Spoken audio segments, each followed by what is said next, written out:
শোন, কেউ দেখার আগে তাড়াতাড়ি চল।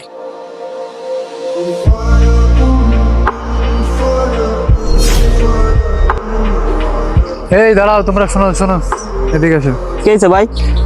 একটা কথা ছিল, সেটা হচ্ছে তোমরা যে কাজটা করলে, কাজটা কি ঠিক করলে?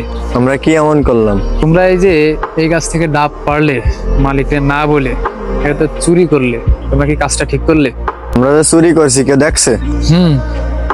গাছের মালিক হয়তো দেখি নাই, বা এই দুনিয়ার কেউই দেখি নাই, কিন্তু একটা কথা মনে রাখো, শোনো, মানুষের চোখ কিন্তু ফাঁকি দেওয়া যায়, কিন্তু উপরওয়ালার চোখ ফাঁকি দেওয়া যায় না। এই দুনিয়া এমন একজন আছে যিনি অন্ধকার রাতের সব খবর রাখেন এবং প্রতিটা মানুষের মনের খবরও জানেন তিনি। তোমরা হয়তো আজকে কয়েকটা ডাব চুরি করলে, তোমাদের কাছে কিছুই মনে হচ্ছে না, কিন্তু একটা কথা মনে রেখো, প্রতিটা কাজের হিসাব কিন্তু একদিন সবারই দিতে হবে।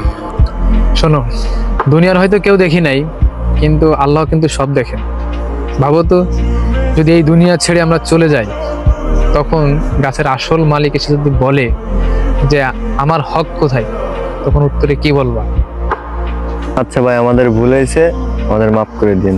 আমি মাফ করার কেউ না, তোমরা উপরওয়ালার কাছে ক্ষমা চেয়ে নাও, আর নেক্সট টাইম তোমরা এসব কাজ থেকে বিরত থাকবে।